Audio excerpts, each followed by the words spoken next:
ወይስልምና አሰላሙ አለይኩም ወራህመቱላሂ ወበረካቱ።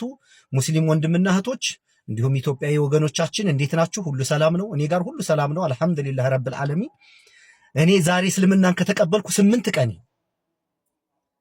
ቀኔ በጣም አንድ የገረመኝን ነገር ልንገራችሁ። እንግዲህ ያው ነግራችሁ የለ አሁን ከሌሎች ጋር መወያየት የመነጋገር ኢንተርቪው ማድረግ ምናምን ፍላጎት የለኝም። በእስልምና ያገኘሁትን ትሩፋት ያወቅኩትን ነገር ግን ጣፋጭ በሆነ መንገድ ነግራችኋለሁ ብዬ ፕሮሚስ ገብቼላችኋለሁና እኔ በጣም ሰልጠን ያልኩ ባል ነኝ ብዬ አስባለሁኝ። ለቤቴ ልጆቼን በጣም ነው የምወደው። 4 ልጆች አሉኝ። 4ቱም ሴት ናቸው። ባለቤቴንም በጣም አከብራታለሁ፣ አግዛታለሁ፣ ወዳታለሁ ብዬ ነበር የማስበው። እስልምናን ግን ጥቂት አሁን ሰሞኑን ከትናንት ወዲያ በተማርኩት ትምህርት በቃ ጫፍ ላይ እንኳን የለውም። ወላሂ እስልምና የጀግና ሃይማኖት እስልምናን ኮሚትድ ሆኖ የጠበቀ አድርግ የተባለውን ነገር ያደረገ አታድርግ የተባለውን ነገር ያላደረገ ሰው በምንም ነገር ሰክሰስፉል ይሆናል ብዬ ነው የማምነው።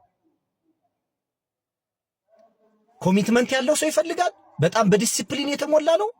የሚገርም ሃይማኖት ነው እና ለሴቶች የሚሰጠው ክብር ከአእምሮ በላይ ነው የሆነብኝ።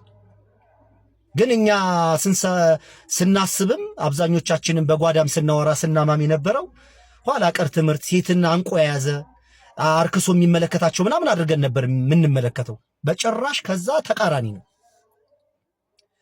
እግረ መንገዴን አንድ ነገር ጋር ዱንያ ላይ ይሄ አፈር ወደ አፈር እስኪመለስ ድረስ ይሄንን እጅ ከተገቢ እህቶች፣ እናቶች፣ አክስቶች፣ ልጆች፣ ሚስቴዎች ዱንያ ላይ ማንም ሰው ይሄን እጅ አይነካው በጭራሽ። እኔ ቆፍጣና ሰው ነኝ። በጣም የሰማሁትን ያመንኩበትን ነገር ለማድረግ ወደ ኋላ አልልም። ዱንያ ላይ ይሄንን እጅ ከተፈቀደላቸው ሴቶች ውጭ ማንም አይነካው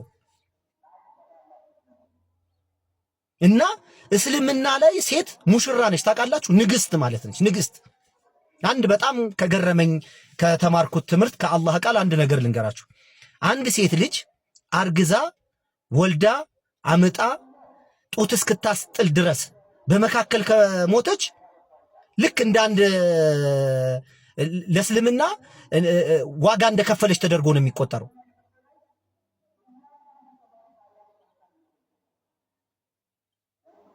ምን አይነት የስነ ልቦና ሕክምና እንደሚሰጥ አስባችሁታል? በምጥ መካከል ስታጠባ፣ ስታረግዝ፣ ስትወልድ፣ ስታሳድግ በዚህ መካከል ብትሞት ምን አይነት ክብር እንደሰጣት እስልምና አይታችኋል? አሁን በዚህ በ21ኛው ክፍለ ዘመን ሰልጠናናል ብለን ይሄ አላህ ሱብሓነሁ ወተዓላ ያበጀውን የፈጠረውን አካል በቴክኖሎጂ ሴትን የቤት እመቤት መሆን እንደተበደለች፣ መውለድ እንደተበደለች፣ ማርገዝን መጥፎ እንደሆነ፣ ማጥባት መጥፎ እንደሆነ እርጉም የሆነ ትምህርት ያስተምራል ዓለም።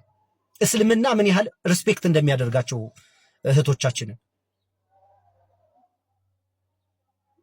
እና በጣም ነው የገረመኝ። አሁን በዚህ 8 ቀን ውስጥ እየጠየቅኩም እያወቅኩም መስጊድ ውስጥም ከምሰማው ነገሮች በጣም እየተገረምኩ ነው፣ እየተዝናናሁ ነው፣ እየተደሰትኩ ነው። ይገርመኛል በጣም በቃ እና ወላሂ ነው የምላችሁ እስልምና የጀግና ሰው ሃይማኖት ነው። የጀግና ሰው ሃይማኖት ነው። በቃ ወላሂ ነው የምላችሁ እኔ ከልቤ ነው የማምንበትን ነገር ሳልዋሽ ሳልቀምም ኢሞሽኔን ሁሉ ነው የማጋባባችሁ። እና አንድ ምክር ልምከራችሁ፣ አጥኑ፣ ጠይቁ፣ ተመራመሩ። ዝም ብለን ፈዘን እንደዘዘን ከምንቀር በተለይ ደግሞ እንደኔ መንፈሳዊ ሆናችሁ ሶርስና ምንጭ አለ ብላችሁ የምታምኑ እግዚአብሔር ፈጣሪ አለ ግን አይመለክም አይካድም ማንነቱ በሁሉ ፍጥረት ስርዓት ውስጥ ተገልጧል ይኖራል ብላችሁ የምታምኑ ወንድምና እህቶች ጠይቁ፣ ተመራመሩ። ያ ሶርስና ምንጭ የምንለው አምላክ እውነተኛው አምላክ ኃያል አምላክ ከፍጥረት ጋር የማይስተካከል በማንም የማይመረመር በማንም የማይተነተን ራሱ ካልገለጠልህ በስተቀር ያ አባት ያ ሶርስ ያ አምላክ ያ ጌታ አላህ ሱብሓነሁ ወተዓላ ነው። ያ ነው እውነተኛ መንገድ። ቴንክ ዩ ሶ ማች። መልካም ቀን።